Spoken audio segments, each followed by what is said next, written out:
At the beginning of the 20th century, Kazakhstan was at crossroads of multiple national identities. Traditional Kazakh culture, Kazakh nationalism, and Soviet internationalism all competed to shape the country's future. But which identity would prevail? In this presentation, we will explore these competing forces and their impact on Kazakh society. How did different national identities shape Kazakh society in the early 20th century? In the early 20th century, Kazakh society was at crossroads where three competing identities shaped its future. Traditional Kazakh identity rooted in nomadic culture and tribal structure.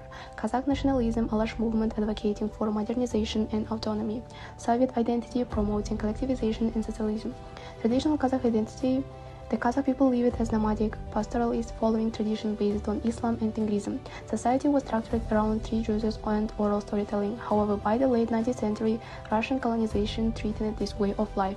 In 1903, a Russian Governor-General report stated, Kazakh nomads resist settlement policies, continuing their traditional way of life, which complicated our governance. The Russian government forcibly settled nomads, distributed land to Russian and Ukrainian settlers, and introduced new administrative structures. This led to land shortages, economic decline, and the 1916 Kazakh uprising against Russian rule. Kazakh nationalism, Alash movement. By the early 20th century, Kazakh intellectuals saw the need for self-rule, language preservation, and modernization. This led to the formation of Alash movement, led by Alixan Bukikhanov. A 1917 issue of Kazakh newspaper declared the Kazakh people must take control of their future and defend their land and language. In 1917, the Alash Orda government was formed advocating for Kazakh autonomy within Russia. The movement promoted education, legal reform, and national identity. However, by 1920, the Soviet government dismantled Alash Orda, and in the 1930s, Stalin purged executed many of its leaders. After Kazakh society became part of the Soviet Union, a new identity was imposed through collectivization, industrialization, and language policies.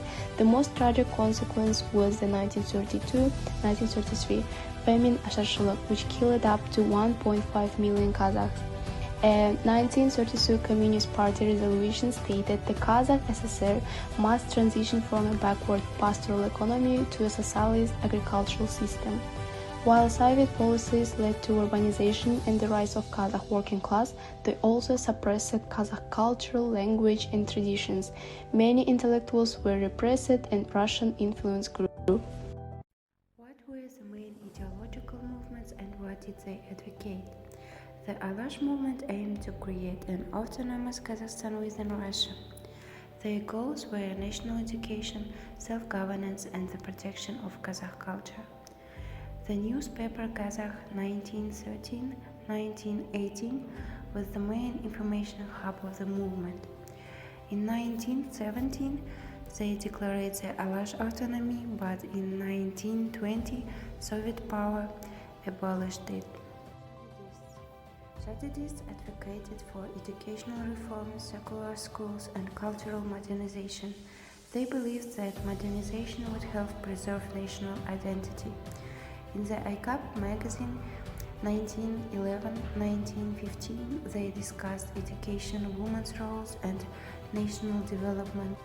The Ursus party opposed Alash and supported Soviet power. They advocated for an alliance with workers' and peasants' movements. Party leader Kolbay Toguzov criticized the bourgeois ideas of Alash leaders. After the Bolsheviks came to power, the party quickly lost its influence. Socialists, inspired by Marxism, called for the abolition of private property. They supported the establishment of Soviet rule.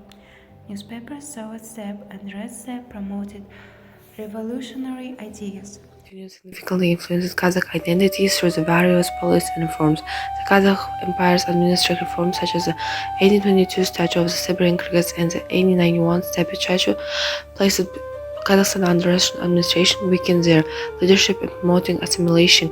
The General Kuropatsky in 1881 memorandum emphasized the goal the Kazakh population must be gradually assimilated into the Russian way of life, the nomadic tradition and the obstacle of progress. Under Soviet rule, national administration in the 1820s formally established Kazakhstan as a Soviet-style Republic, shaping national identity, really very adjust. Both Kazakh and Uzbek nations are artificially constructs from Moscow-based Soviet policy making in the 1920s and 1930s.